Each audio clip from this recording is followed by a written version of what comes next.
ناظرین، آپ سے پھر ہم مخاطب ہو رہے ہیں۔ گفتگو کا موضوع اہل و عیال پر خرچ کرنے کی فضیلت۔ اس سیاق میں گفتگو چل رہی تھی، اہل و عیال پر خرچ کرنا بڑی فضیلت کا حامل ہے۔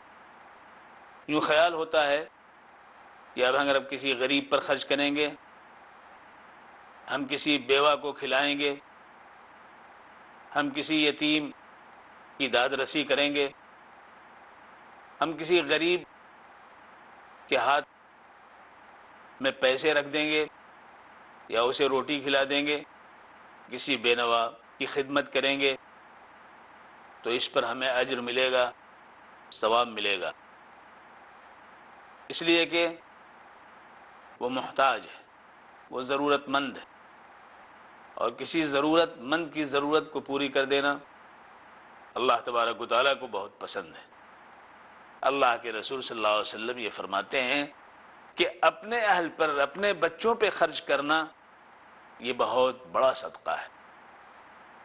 یعنی جو صدقہ ہم غیروں پہ کرتے ہیں، جو ہم دوسروں پہ خرچ کرتے ہیں، اپنی اولاد پہ خرچ کرنا بھی اجر و ثواب کا حامل ہے۔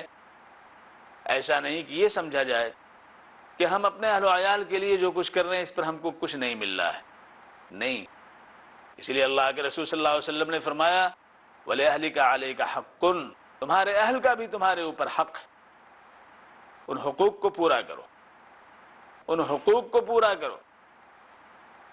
اپنی اولاد سے محبت کرنا، اپنی اولاد کو خوش رکھنا، اپنی بیوی کو خوش رکھنا، یہ بھی اجر و ثواب کا حامل ہے۔ یہاں تک کہ اللہ کے رسول صلی اللہ علیہ وسلم فرماتے ہیں کہ اگر کوئی شخص اپنی بیوی کے منہ میں لقمہ ڈالتا ہے، کھلاتا ہے، خواہ محبت و شہوت ہی کی بنیاد پہ کیوں نہ ہو، تو اس پر اللہ کی طرف سے اجر ملتا ہے کہ اس نے اپنے بیوی کے حق کو پہچانا، اس نے اپنے بیوی کے حق کو جانا، اور اس کی تسلی اور خوشی اور مسرت و شادمانی کا موقع اسے جو ملنا چاہیے تھا شوہر کی طرف سے اسے مل رہا ہے۔ اللہ خوش ہوتا ہے جب اللہ کے بندے کا دل خوش ہوتا ہے۔ حضرات، یہ اسلامی تعلیم ہے، یہ اسلامی اخلاقیات، کہ وہ چیز جو ہماری ذمہ داری ہے، اس ذمہ داری میں بھی اللہ نے احتساب کی بنیاد پہ، ثواب کی امید کی بنیاد پہ جب ہم وہ کام کرتے ہیں تو اجر و ثواب اللہ تبارک و تعالیٰ عطا فرماتے ہیں۔ اللہ تبارک و تعالیٰ نے مرد کے اوپر یہ ذمہ داری رکھی ہے، شوہر کے اوپر یہ ذمہ داری رکھی ہے کہ وہ اپنی بیوی کی ضرورتوں کا تکفل کرے، اپنی بیوی کو خوش رکھنا یہ بھی اجر و ثواب کا حامل ہے۔ لہذا اللہ رب العزت نے سورہ بقرہ کے اندر فرمایا ہے وَعَلَى الْمَوْلُودِ لَهُ رِزْقُهُنَّ وَكِسْوَتُهُنَّ بِالْمَعْرُوفِ لَا تُكَلَّفُ نَفْسٌ إِلَّا وُسْعَهَا، جس کا بیٹا ہے یعنی اولاد جس کی ہے اس کی ذمہ داری ہے۔ وَعَلَى الْمَوْلُودِ لَهُ، جس کی اولاد ہے اس کی ذمہ داری ہے۔ کس کی ذمہ داری؟ یعنی اس کو غذا دینا، کھلانا پلانا، کپڑا پہنانا، یعنی کپڑے کی فراہمی، لباس کی فراہمی اور غذا کی فراہمی ذمہ داری شوہر کی ہے۔ ایک ذمہ داری ہے یہ، لیکن یہ ذمہ داری کے ساتھ ساتھ اجر و ثواب کا بھی ذریعہ ہے۔ اللہ کے رسول احمد مجتبیٰ محمد مصطفیٰ صلی اللہ علیہ وآلہ وسلم نے یہ بھی ارشاد فرمایا کہ اپنے بچوں کو غنی اور مالدار چھوڑ کر کے جاؤ، کہ کسی کے سامنے وہ ہاتھ نہ پھیلائیں۔ یہ بہتر اس سے ہے کہ تم اپنی اولاد کو اس حال میں چھوڑو کہ لوگوں کے سامنے وہ ہاتھ پھیلائیں۔ یہ حدیث ہمیں اس بات کی طرف متوجہ کرتی ہے کہ ہم کھلانے پلانے کے ساتھ اپنی اولاد کے لیے کچھ بنانے کی بھی فکر کریں۔ جائیداد نہیں تو جائیداد بنائیں، باغ نہیں تو باغ بنائیں، ان کے لیے مالی آمدنی کا ذریعہ بھی کچھ نکال کر کے جائیں، تاکہ اگر کسی وجہ سے ان کی معاشی صورتحال اچھی نہیں ہے تو کسی کے سامنے وہ ہاتھ پھیلانے والے نہ ہوں۔ یا دوسری شکل ہے اور وہ زیادہ بہتر شکل ہے کہ اپنی اولاد کو ایسی تعلیم دیں کہ وہ لوگوں کے سامنے ہاتھ پھیلانے والا نہ ہو، بلکہ لوگوں کے ہاتھ پھیلے ہوئے ہوں تو اپنی طرف سے نوازنے والا ہو، دینے والا ہو۔ اللہ تک کے رسول صلی اللہ علیہ وسلم نے اسی لیے فرمایا بلند ہاتھ اوپر کا ہاتھ نیچے کے ہاتھ سے بہتر ہے، اوپر کا ہاتھ نیچے کے ہاتھ سے بہتر ہے۔ اس تصور کی بنیاد پہ اللہ تبارک و تعالیٰ ایک مومن کے عمل کو طویل الامد اور طویل المنافع شکل دے دیتے ہیں، یعنی امیدوں کا ایک سلسلہ جاری ہو جاتا ہے۔ اسی لیے صدقے کے بارے میں کہا گیا کہ صدقہ جاری رہتا ہے۔ صدقے کو صدقہ اسی لیے کہتے ہیں کہ اس کے اندر کوئی کذب نہیں، کوئی جھوٹ نہیں، کوئی کمی نہیں، کوئی نقص نہیں۔ اللہ کے لیے اگر اللہ کے بندے نے خرچ کیا ہے تو پھر ایسی صورت میں اس کا نفع اس کو مل کر کے رہے گا۔ یہ صدقے کی سچائی ہم کو بتاتی ہے۔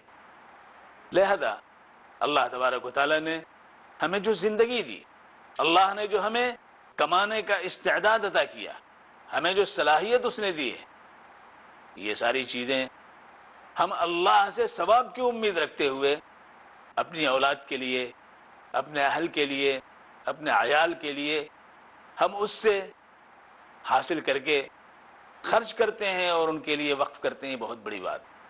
بعض لوگ غصے میں آ کر کے اپنی اولاد کو عاق کر دیتے ہیں، اخبارات میں بھی نکال دیتے ہیں کہ میں نے اپنے فلاں بیٹے کو عاق کر دیا، اب ہمارا اس سے کوئی تعلق نہیں۔ لیکن ایک بات ذہن میں آ گئی ہے، اس لیے میں ناظرین کے سامنے اسے رکھنا چاہتا ہوں کہ اگر کوئی باپ اپنی اولاد کو عاق کرتا ہے اس بنیاد پہ کہ وہ نافرمان ہے، تو فرما بردار بنانے کی ذمہ داری تو اسی باپ کی تھی۔ اس نے اس کی تربیت کی فکر نہیں کی، آج وہ بیٹا نافرمان ہو رہا ہے۔ لیکن کل باپ کے انتقال کے بعد ایسا نہیں ہو سکتا کہ اس بیٹے کو اس کی وراثت میں حصہ نہ ملے۔ شریعت جس طرح دوسرا بیٹا جو فرما بردار ہے اس کو جتنا حصہ ملے گا وہی حصہ اس کو بھی ملے گا۔ باپ چاہے لاکھ لکھ کر کے جائے، وصیت کر کے جائے کہ یہ ساری جائیداد ہم فلاں بچے کو دے رہے ہیں اس لیے کہ وہ ہمارا فرما بردار ہے اور اپنے فلاں بیٹے کو میں محروم کر رہا ہوں، وہ وصیت اس کی ختم ہو جائے گی۔ مال میں 1/3 کی وصیت تو چل سکتی ہے، اس سے زیادہ کی نہیں چل سکتی۔ تو حضرات اپنے اہل و عیال پہ خرچ کرنا کشادگی کے ساتھ۔ حضرت ہند آئیں، حضور سے کہا حضور ابو سفیان میرے شوہر ہیں، میرے اوپر خرچ نہیں کرتے ہیں، ان کے اندر وہ مسیک ہیں، مسیک رگڑ رگڑ کر کے خرچ کرتے ہیں، دبا دبا کے رکھتے ہیں۔ اللہ کے رسول نے فرمایا کہ تمہیں جو واجب ضرورتیں تمہاری ہیں بغیر ان کی اجازت سے بھی تم خرچ کر سکتی ہو۔ اس سے آپ اندازہ لگائیے کہ اللہ تبارک و تعالیٰ نے ہمارے اوپر جو ذمہ داری دی ہے، وہ ذمہ داریوں میں سے اہم ذمہ داری یہ ہے کہ اپنے اہل و عیال کی فکر کریں۔ پوچھا گیا حضور سے یسألونک ماذا ينفقون قل العفو، صحابہ پوچھنے لگے حضور ہم کیا خرچ کریں؟